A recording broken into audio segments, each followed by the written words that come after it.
Hello, knowledge seekers. In this episode of 20-Minute Books, we delve into the intricate dynamics of how things spread in The Rules of Contagion by Adam Kucharski. This enlightening journey explores beyond the mere transmission of viruses, drawing fascinating parallels between the spread of diseases, financial crashes, viral content on social media, and even patterns of gun violence. Kucharski, an adept mathematician and associate professor at the London School of Hygiene and Tropical Medicine, utilizes his expertise to unravel the complex rules governing the contagion phenomenon in various facets of life. With a talent recognized by the Wellcome Trust Science Writing Prize and contributions to prestigious publications like Scientific American and the Financial Times, Kucharski stands uniquely qualified to illuminate this subject for a broad audience. His analysis is not just timely for understanding global health crises such as the coronavirus pandemic, but also offers valuable insights for those fascinated by the mechanisms of idea propagation and the mathematical underpinnings of societal trends. Whether you are a math enthusiast, someone intrigued by the viral spread of concepts, or simply striving for a deeper comprehension of how interconnected our world can be, The Rules of Contagion provides a compelling narrative that can reshape your understanding of the ebbs and flows of influence and infection. Join us as we explore how these rules can offer a predictive lens to view our complex world, one pattern at a time.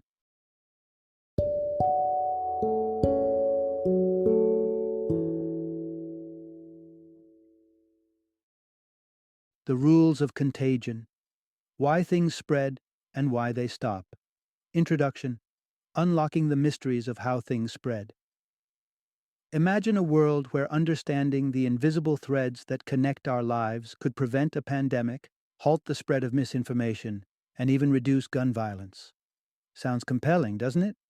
This is the rich tapestry that Adam Kucharski weaves in The Rules of Contagion. Although the text predates our current global crisis with COVID-19, it provides invaluable insights into the patterns and behaviors of contagions of all kinds, from the viral to the virtual. Kucharski isn't just talking about the biological spread of nasty bugs like Zika and Ebola. He's unearthing a set of universal rules that govern the transmission of everything. Yes, everything. When we think about something going viral, we often envisage viral videos or social media trends. But this notion of virality extends far beyond internet memes. Let's take a peek at how these contagious principles have profound implications across diverse fields, shaping not just health, but our entire society. We'll delve into the fascinating crossover between disease management and sociology, scrutinize the mishaps of misinterpreted data in finance, and explore strategies to mitigate real-world contagions affecting public health and safety. As we progress through this narrative, take note of these three key learnings. 1. Discover the surprising link between malaria research and social study advancements. 2.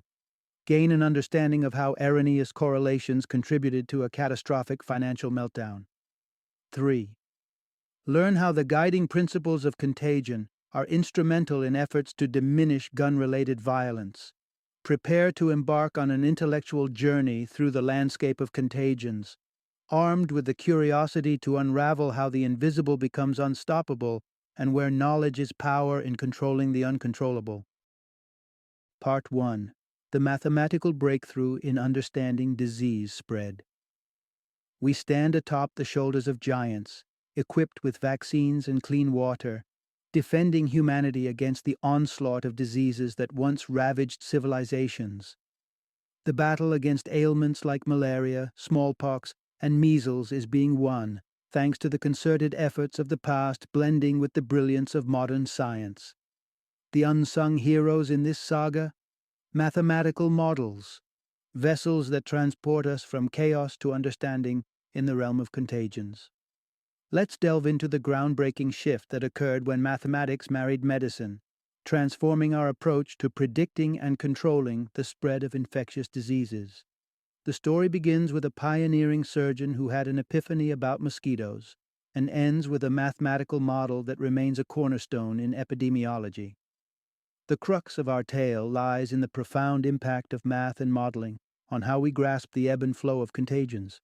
A British surgeon named Ronald Ross found himself in 19th century India, surrounded by the incessant hum of mosquitoes breeding in stagnant waters.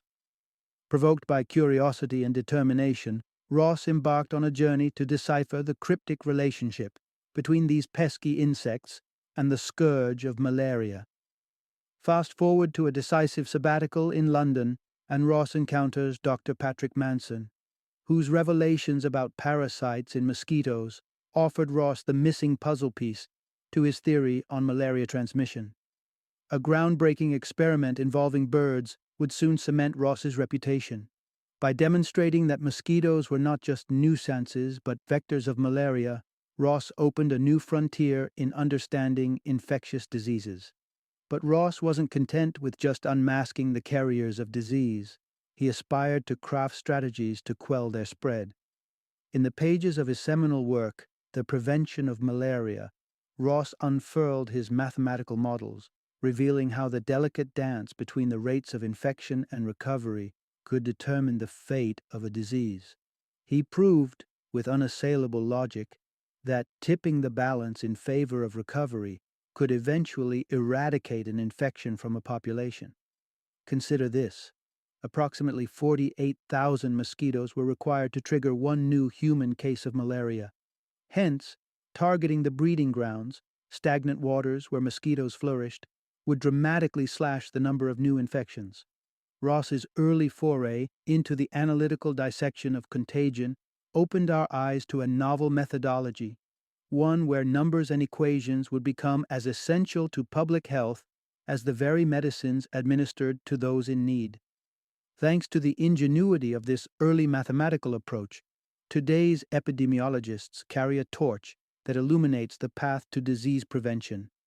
Ross's legacy is one of insight and innovation, a turning point in the annals of medicine that forever altered our view of how to combat infectious diseases. Part 2. From Viruses to Trends. How contagion models shape our understanding of spread. It's not just deadly viruses like Ebola, Zika, or HIV that fall under the scrutinizing gaze of researchers wielding powerful models. What started with Ronald Ross's revolutionary insights has blossomed into a universal tool for understanding spread, known as the SIR model. This ingenious framework tracks the transition of individuals through three stages: susceptible, infectious, and recovered. It's the backbone of epidemiology, a compass that guides us through the tumultuous seas of disease, outbreaks to a vital destination, herd immunity. But what if I told you that the influence of this model extends far beyond the microscopic invaders in our bodies? Prepare to be amazed, because the echoes of the SIR model resound through the vast expanses of human activity. The basic principles that govern the life cycle of a virus are just as adept at capturing the essence of how fads ignite, firestorms, and ideas take flight, transforming societies. Our perception begins to change when we apply the lens of scientific models to everyday occurrences. Ronald Ross was a visionary, not only in fighting malaria, but also in positing a broader theory of happenings. These are events in our lives which either stand alone or weave together in a chain reaction of influence. Picture two scenarios: a solitary tumble down the stairs, likely an independent happening, versus the wildfire spread of a gourmet trend or a tech gadget, definitely a dependent happening. Looking at these two occurrences, independent happenings keep the risk level static for everyone, year after year, while dependent happenings have the potential to sweep through populations like a contagion. This subtle yet significant distinction sheds light on how dependent events can follow an eerily familiar path, often resembling an S-shaped curve that mirrors the pattern of infectious diseases. In the swirl of society, these models offer clarity. Sociologist Everett Rogers marveled at the relevance of Ross's models for interpreting social phenomena. Echoing the patterns of biological contagion, the spread of new ideas and innovations eventually finds a ceiling. This occurs as the pool of the uninformed dwindles, and the surge of popularity taps out when it struggles to find fresh minds yet to be captivated by the novelty. What these models teach us is transformational. Contagion is not just a medical narrative, but a fundamental pattern embedded in the very fabric of our existence. The journey of an idea, the virality of a video clip, or the domino effect in financial markets, they all dance to the rhythm of contagion. And as we harness the power of these models, we unlock a world where predicting and influencing the spread of everything from information to innovation becomes as precise as charting the course of a storm. Part 3. Financial Markets, Not Immune to Contagion. We're all too familiar with the alarm and distress caused by health crises, but what about financial turmoils? The waves of panic that sweep over markets can be as devastating as any physical ailment. It turns out the principles of contagion we've come to know in the realm of medicine are just as applicable to the seemingly distant world of finance. The term financial contagion may conjure images of an economic malaise, intangible yet palpable. And indeed, during the financial chaos of 2008, the concept of contagion leapt off the pages of epidemiological texts and firmly implanted itself into the lexicon of finance. Here's something to contemplate.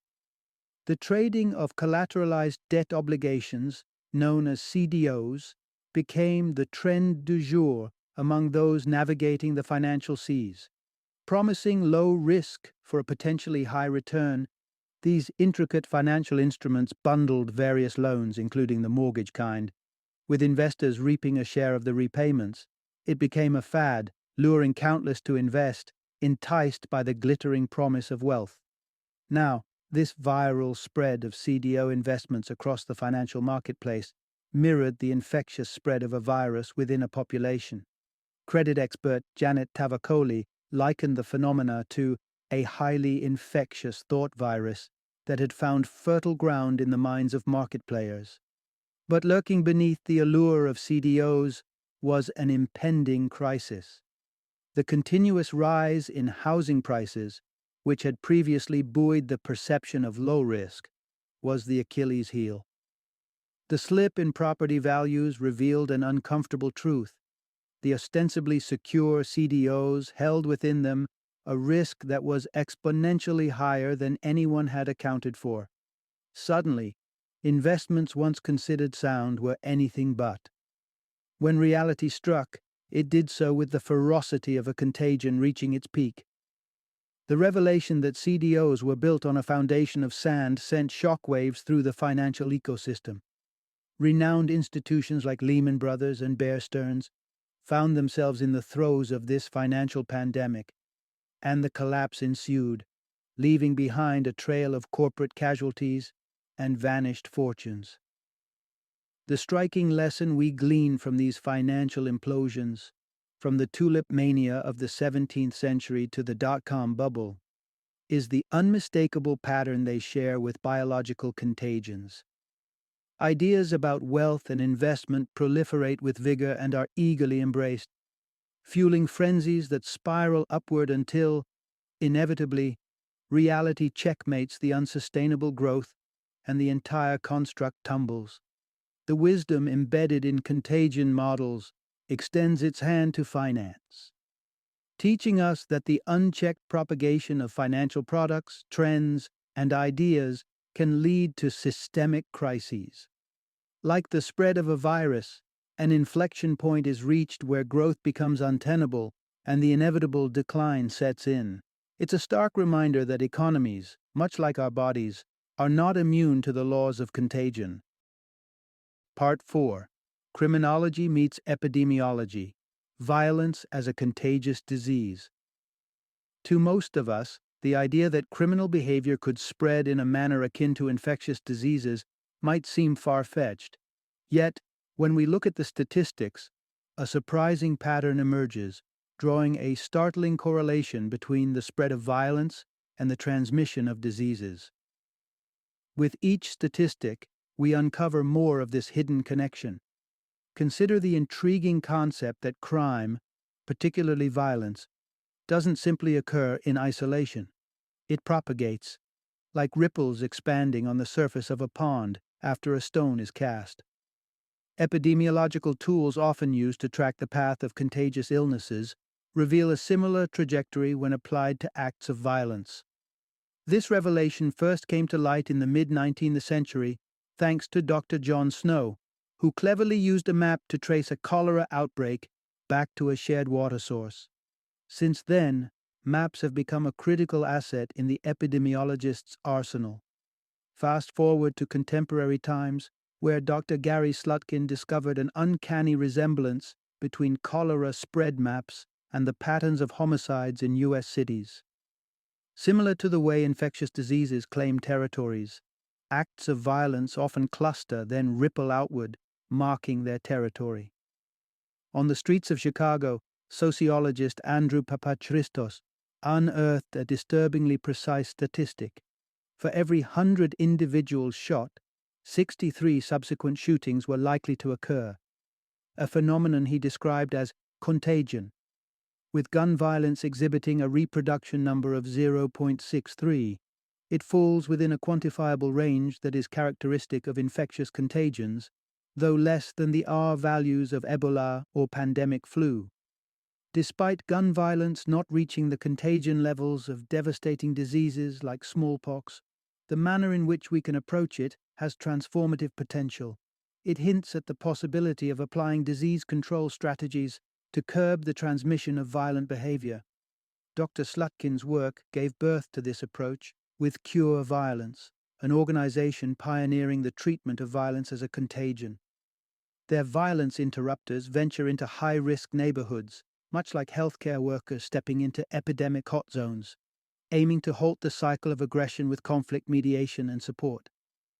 The success stories are compelling. In districts like Chicago's West Garfield Park, the numbers speak volumes. A staggering 2/3 reduction in shootings due to Cure Violence's intervention. Such outcomes herald a new epoch where the principles of disease control could forge novel pathways in crime prevention. As the boundaries between disciplines blur, the fight against violence adopts a public health perspective, treating every bullet, every act of aggression, as a potential outbreak to be contained and neutralized. Part 5. Going Viral: How the Digital World Champions the Spread of Ideas. While epidemiologists wage battles against time and patchy data to forecast and control the spread of diseases, there's one landscape where ample data flows freely and swiftly: the boundless realm of the internet. Here, ideas and memes spring to life, surging through networks with the fervor of a contagion, unrestrained and wildly unpredictable. But what propels an idea to viral fame? How do certain phrases, images, or videos break through the noise and capture the collective consciousness? Let's explore the digital ecosystem where the concepts of virality are as robust and discernible as the transmission rates of the flu.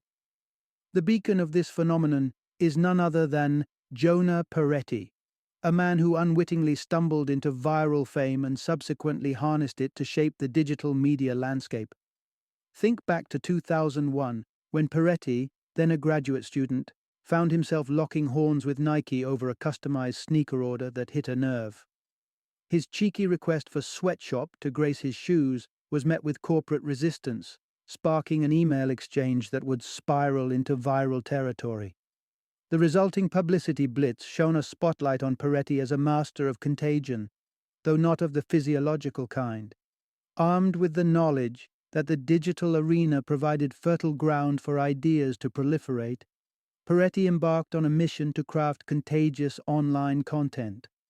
As the visionary behind BuzzFeed and a key player in the founding of the Huffington Post, he delved into the analytics of virality, applying the same mathematical principles that predict the spread of diseases to the realm of internet memes. Peretti's approach leans heavily on the reproduction number, or R, the average number of new cases spawned by a single case. It's a figure as crucial to marketers as it is to public health officials. By understanding the R value for a piece of content, you can predict the likely impact of a marketing campaign or gauge the infectiousness of a tweet. Let's unravel the numbers. Suppose a virus with an R of 0.8 emerges. This value suggests we should expect average outbreak clusters of around 5 cases. Now apply that same logic to the digital sphere. A tweet that garners 130 retweets but only triggers 4 bursts of activity, with an average of 1.04 retweets per cluster, has an R of a mere 0.04. Underwhelming, to say the least. Peretti, the digital world epidemiologist, utilizes these metrics to assess the virulence of online content. By doing so, he architects the spread of media with a level of precision and predictability that transforms the art of going viral into a near-exact science.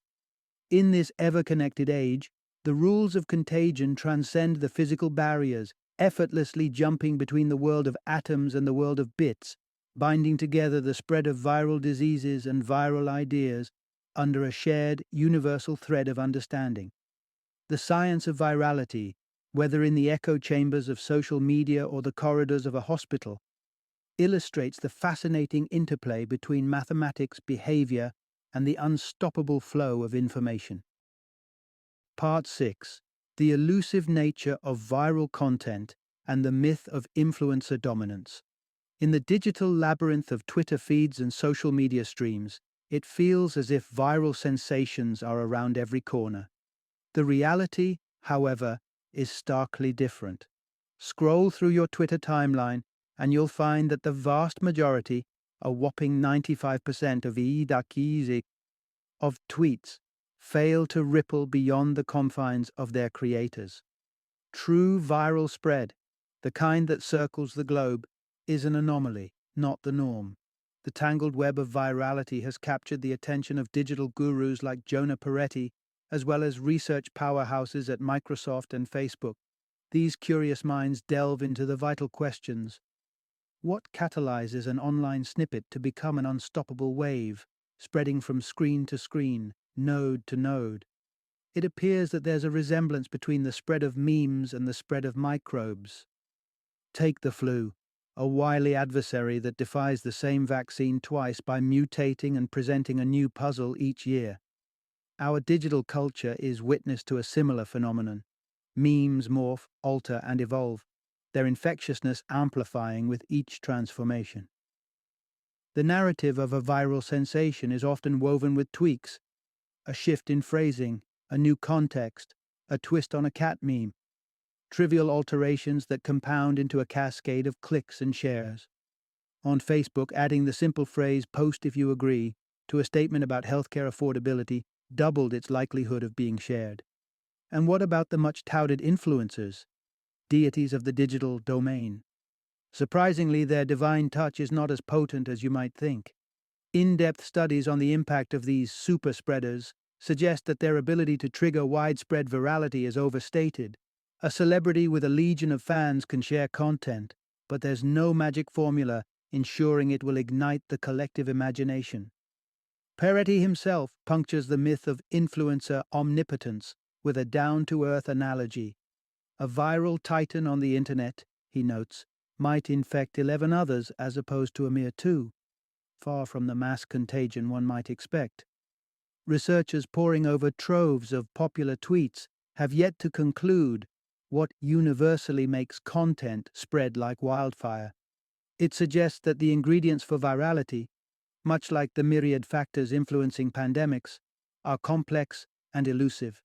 As we navigate the nebulous dynamics of virality online, we're reminded that the essence of contagion, whether in the digital or biological sphere, remains a puzzle. A captivating mix of context, adaptability, and sheer serendipity dictate the rise and fall of the next big thing. And despite the ready data and the high speed of the internet, accurately foretelling what content will soar in popularity across the social landscape continues to be a formidable challenge. Part 7. Navigating the balance between technological insights and privacy in fighting contagions.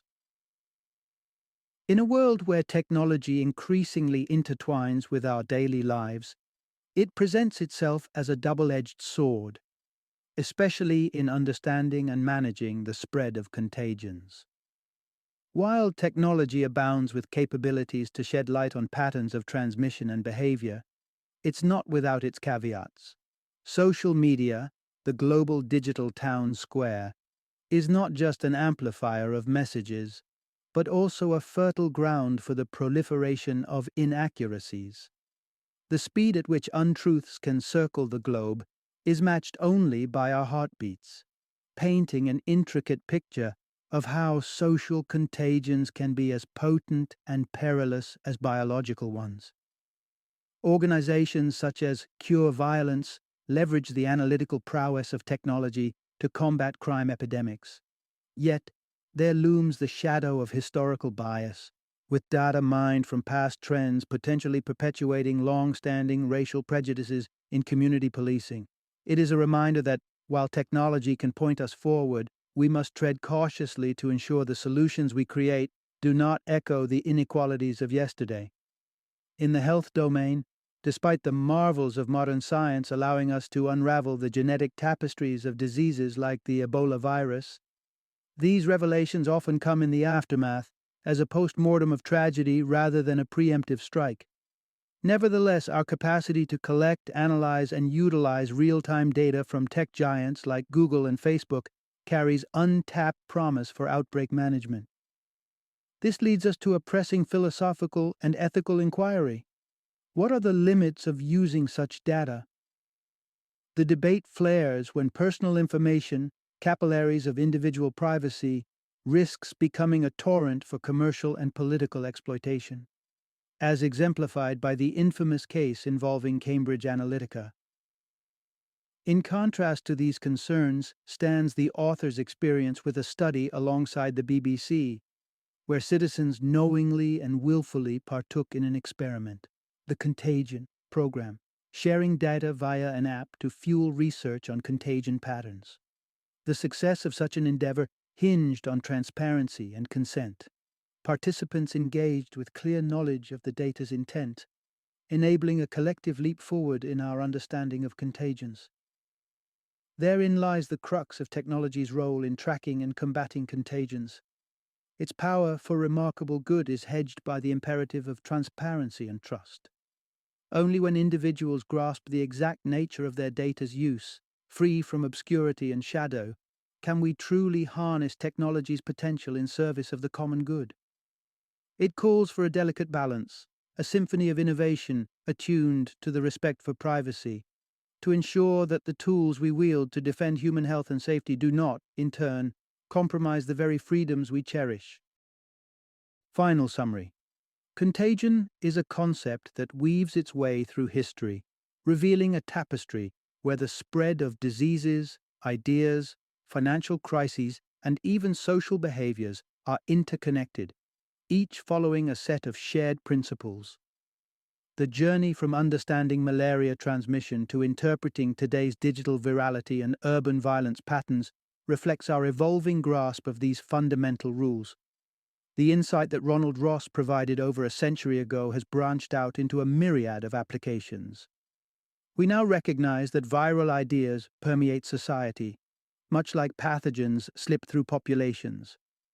This understanding has profound implications for public health, economics, and the digital spaces we occupy. But with this knowledge comes the challenge of gathering and interpreting data. Epidemiologists and researchers often find themselves racing against time, piecing together information while striving to outpace the next outbreak. The advent of technology offers a glimmer of hope, the potential to tap into vast data reserves that, if collected ethically, could provide real-time insights into the spread of future contagions. As we stand at the crossroads of big data and ethical practices, it is imperative to approach this potential with transparency and respect for privacy. The promise of harnessing these digital tools in the fight against various contagions is tantalizing, yet our actions must be as responsible as they are innovative. So we find ourselves with a new understanding that the essence of contagion, be it biological, social, or virtual, is bound by universal laws, and the key to unlocking its mysteries lies in our collective conscientious endeavor to study it under the bright light of ethical scrutiny. With responsible application, these insights may one day put us a step ahead, changing how we respond to the inevitable spread of everything in our hyper-connected world.